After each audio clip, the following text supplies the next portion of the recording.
जय साईनाथ। साईनाथ कहते हैं कि मेरे बच्चे, मैं जानता हूँ कि इस समय तुम्हारे मन में बहुत कुछ ऐसा चल रहा है जिससे तुम्हें बहुत गुस्सा भी आ रहा है, क्योंकि तुम्हारे साथ तुम्हारे जीवन में बहुत सी ऐसी बातें हुई हैं जो नहीं होनी चाहिए थी। बहुत सी ऐसी चीज़ें जो तुमसे तुम्हारा हक छीना गया, जो तुम्हें मिलना बहुत ज़रूरी था, वो तुम्हें नहीं मिला। लेकिन फिर भी मैं यही कहूँगा कि अगर अपने रिश्तों को बचाना है, अपने रिश्तों को आगे बढ़ाना है, तो थोड़ा तुम्हें और सब्र करना पड़ेगा। तुम्हें चुप्पी साध कर रखनी पड़ेगी। कई बार बहुत आवेश में आकर हम अपनी मंजिल तक पहुंच ही रहे होते हैं, लेकिन वो जो हमारा गुस्सा होता है उसके कारण हम फिर से उसी जगह पर पहुंच जाते हैं जहां से हमें फिर से वही चीज़ों की शुरुआत होती है।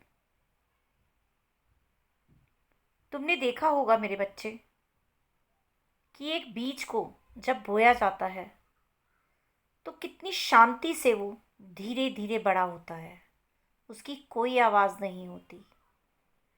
वहीं एक जब बड़ा पेड़ बहुत बड़ा हो जाता है और उसके पत्ते गिरते हैं तो कितनी आवाज़ होती है, लेकिन पत्ते गिरने के बाद वो बिल्कुल खाली हो जाता है।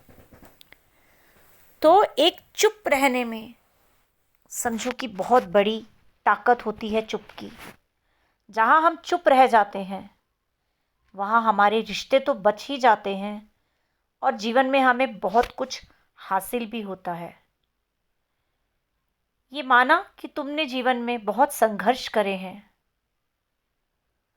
तुम्हारे साथ बहुत ज्यादती भी हुई है, लेकिन कभी तुम्हारा फिर भी बुरा नहीं हुआ। तो तुमने जहाँ इतना सब्र किया है वहाँ तुम थोड़ा और सब्र करो। तुम्हें पता ही है कि सब्र का फल हमेशा मीठा होता है, और ये सब चीज़ों से जब तुम गुज़रते हो वहाँ तुम्हें बहुत कुछ सीखने को भी मिलता है। और तुमने जहाँ जहाँ अपने जीवन में जो भी गलतियाँ की होती हैं, तुम्हें ये भी समझ में आ जाती है कि अब तुम्हें वो सब गलतियों को नहीं दोहराना। तो जब हम चुप रह जाते हैं, चुप रहने का ये मतलब नहीं होता कि हम हर जुल्म को सहेंगे, लेकिन कभी कभी हमारा चुप रहना हमारी बहुत बड़ी ताकत बन जाता है और हमारे बहुत से जो मुश्किल रास्ते होते हैं उन्हें आसान कर देता है। कई बार कुछ चीज़ें प्यार से ही हासिल की जाती हैं। गुस्से में आकर कई बार हम अपना ही नुकसान कर बैठते हैं, क्योंकि जब इंसान को गुस्सा आता है तब उसको बिल्कुल ये नहीं पता होता कि वो क्या बोल रहा है और इसका क्या परिणाम होगा। लेकिन कई बार वही गुस्सा हमारे लिए सारी ज़िंदगी के लिए एक पछतावा रह जाता है कि आखिर हमने ऐसा क्यों किया।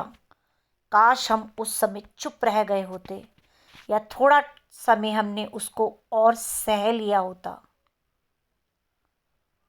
तो कभी जीवन में तुम्हारे ऐसा हो तो तुम वहीं पर अपने आप को रोक कर रखो और याद रखो कि अगर तुम थोड़ा सा भी सह लोगे और चुप रह जाओगे तो वो सब हक, वो सब चीज़ें जो बहुत पहले तुमसे ली जा चुकी थी वो धीरे धीरे तुम्हें फिर से मिल जाएंगी, और हो सकता है कि वो और भी बेहतर होकर तुम्हें मिले।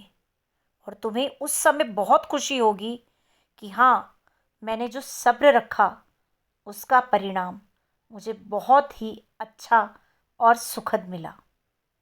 इसलिए हमेशा अपने आप को शांत और चुप रखने की कोशिश करो, क्योंकि चुप रहने में बहुत से सुख छुपे होते हैं। जय साईनाथ।